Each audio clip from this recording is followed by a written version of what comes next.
All right, today we're diving into something pretty wild.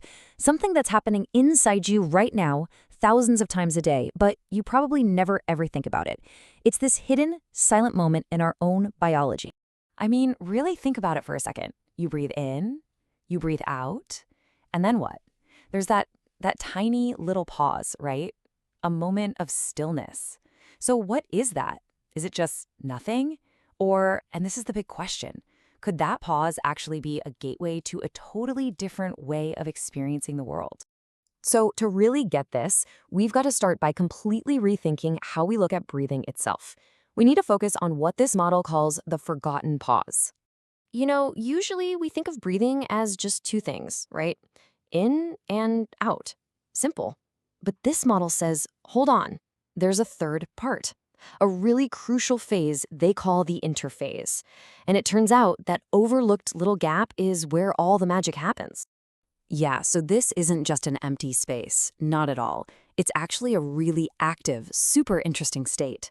Think of it like a neutral zone for your nervous system. Your fight or flight gas pedal and your rest and digest brake. For just a split second, they're perfectly balanced. The system is just waiting. And because it's this perfectly balanced, neutral state, some weird stuff can happen. It's like the pause creates a little crack in the code of our reality, allowing these strange mental phenomena to kind of leak through, almost like a glitch in the matrix of your mind. Okay, so you know that trippy, drowsy state right as you're about to fall asleep? That's called hypnagogia. But this model totally reframes it. It says it's not really about being half asleep.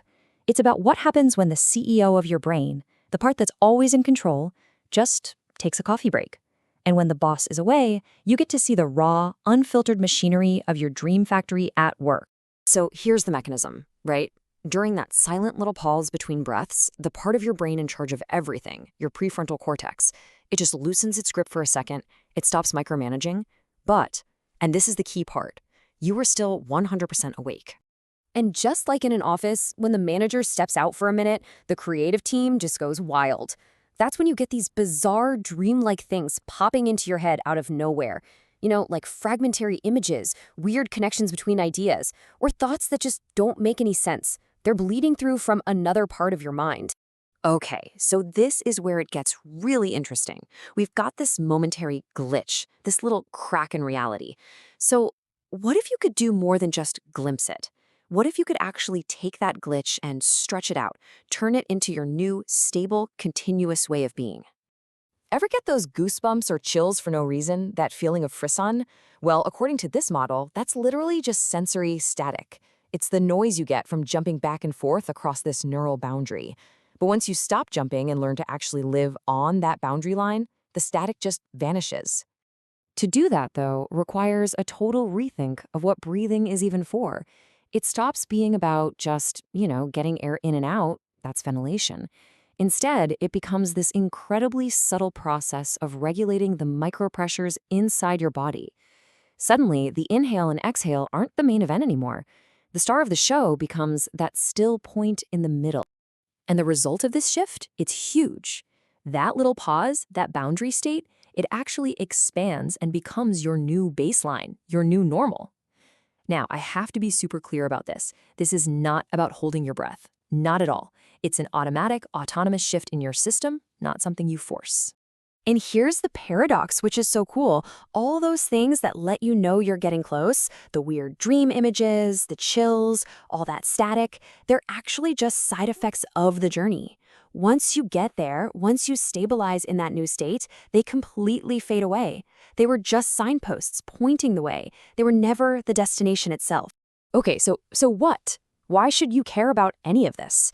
Well, when you look at the real-world effects this has on things like fatigue and sleep, it's honestly mind-blowing.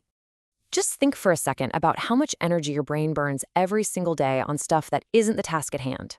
Managing your emotions, constantly updating the story of who you are, trying to predict what's going to happen next. It's exhausting. This state basically turns down the volume on all that mental overhead, which means a huge, huge reduction in mental fatigue. And sleep? Oh man, it completely transforms your sleep. We're talking falling asleep way faster, having fewer and less intense dreams, and waking up feeling totally refreshed with zero grogginess. And the reason is simple, really.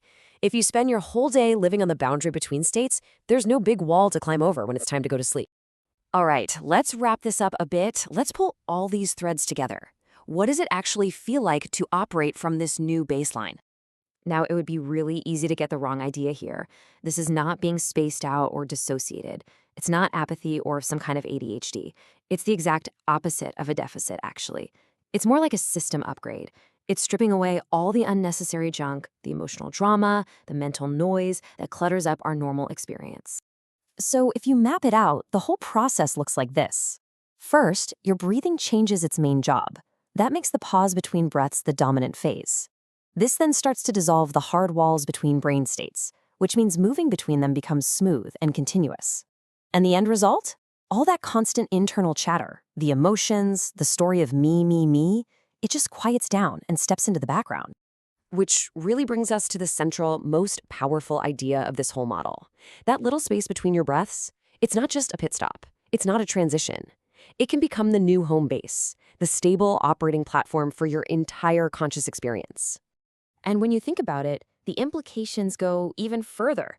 It suggests that the way we categorize our own minds, awake, drowsy, asleep, it might just be an illusion. They're not these separate walled-off kingdoms. They're more like different weather patterns in a single, unified sky. So that leaves us with one final, pretty big question to chew on. If that solid line we draw between being awake and being asleep can just dissolve into a smooth gradient, then what other separate states in our minds aren't really separate at all? What about focus and distraction? Or even joy and sadness? Maybe those hard lines are a lot more blurry than we think.